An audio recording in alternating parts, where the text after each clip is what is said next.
नमस्कार दोस्तों, स्वागत है आपको सोनू सर की नई वाली वीडियो में। तो चलिए आज हम लोग देखेंगे दूसरे दिन के टॉप 10 प्रश्नों को। तो हमारा डे 2 पर चलिए स्टार्ट करते हैं। हमारा डे 2 में पहला प्रश्न है, हजामत बनाने के लिए किस प्रकार के दर्पण का उपयोग होता है।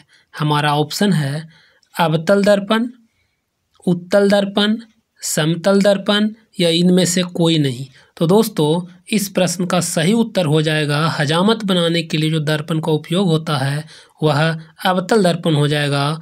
ऑप्शन नंबर ए इस प्रश्न का सही उत्तर है। चलिए बढ़ते हैं अगले नंबर प्रश्न में। प्रश्न संख्या 2, हमारा दूसरा नंबर प्रश्न क्या कहता है। दूसरा नंबर प्रश्न कहता है, विद्युत का सबसे अच्छा चालक है। हमारा ऑप्शन है लकड़ी, प्लास्टिक, कार्बन या चांदी। तो दोस्तों इस प्रश्न का सही उत्तर है चांदी। विद्युत का सबसे अच्छा जो चालक पदार्थ होता है वह चांदी होता है। चलिए बढ़ते हैं इसके तीसरे नंबर प्रश्न में। हमारा तीसरा नंबर प्रश्न ये आ चुका है। हमारा तीसरा नंबर प्रश्न है, सर्च लाइट का परावर्तक सतह होता है। हमारा ऑप्शन है उत्तल, अवतल, समतल, इनमें से कोई नहीं। तो दोस्तों सर्च लाइट का जो परावर्तक सतह होता है वह होता है अवतल। ऑप्शन नंबर बी इसका सही उत्तर है। अवतल सर्च लाइट का परावर्तक सतह होता है।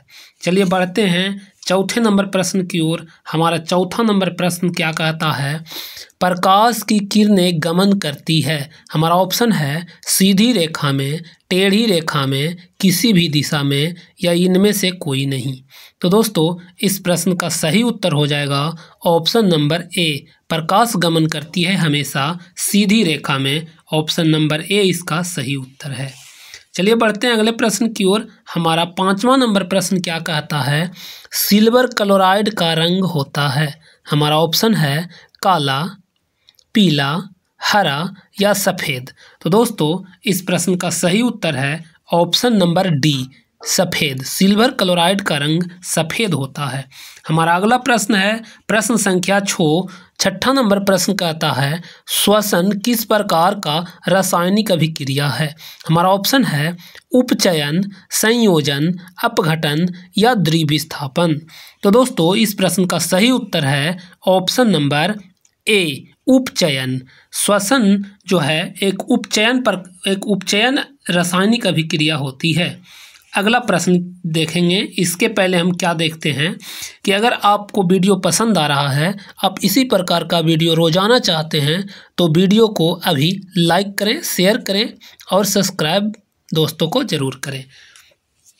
चलिए बढ़ते हैं अगले प्रश्न की ओर। प्रश्न संख्या 7, ये रहा हमारा 7वां नंबर प्रश्न। कहता है, शरीर में भोजन का पाचन किस प्रकार की अभिक्रिया होती है। शरीर में भोजन का जो पचना होता है वह किस प्रकार का अभिक्रिया है।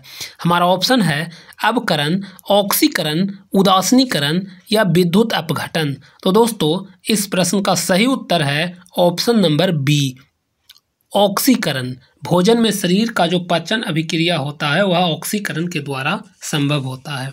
चलिए बढ़ते हैं अगले प्रश्न की ओर। प्रश्न संख्या 8। प्रश्न संख्या 8 बहुत अच्छा बढ़िया क्वेश्चन है। हृदय से रक्त को संपूर्ण शरीर में पंप किया जाता है, किसके द्वारा बताना है। ऑप्शन है फेफड़ा द्वारा, निलय द्वारा, आलिंद द्वारा या इनमें से सभी। रक्त जो है हृदय से संपूर्ण शरीर में किसके द्वारा पंप किया जाता है। तो यह इसका उत्तर जो हो जाएगा ऑप्शन नंबर डी इसका सही उत्तर है। इनमें सभी, फेफड़ा द्वारा, निलय द्वारा और आलिंद द्वारा, सभी के मदद के द्वारा ही हृदय से संपूर्ण शरीर में रक्त को पंप किया जाता है। चलिए प्रश्न संख्या 9 देखते हैं। मनुष्य में श्वेत रक्त कोशिकाओं यानी WBC की जीवन अवधि कितनी होती है। श्वेत रक्त कण का जीवन अवधि कितना होता है ये बताना है।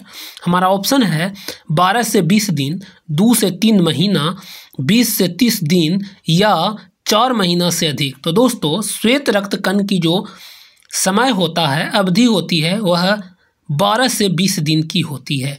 वहीं लाल रक्त कण की जो अवधि होती है वह पूरे 120 दिन की होती है।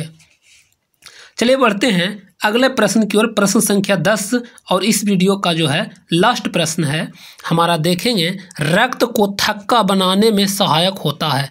रक्त को कौन जो है थक्का बनाने में सहायक होता है ये बताना है। हमारा ऑप्शन क्या है, लाल रक्त कोशिका, श्वेत रक्त कोशिका, रक्त विषाणु या इनमें से कोई नहीं। तो दोस्तों इस प्रश्न का सही उत्तर है ऑप्शन नंबर सी, रक्त विषाणु। रक्त को थक्का बनाने में कौन सहायक होता है, रक्त विषाणु जो है सहायक होता है। तो दोस्तों आप वीडियो अंत तक देखें, इसके लिए आपको बहुत बहुत धन्यवाद। तो मिलते हैं एक नए वीडियो के साथ, एक नए टॉप 10 प्रश्नों के साथ।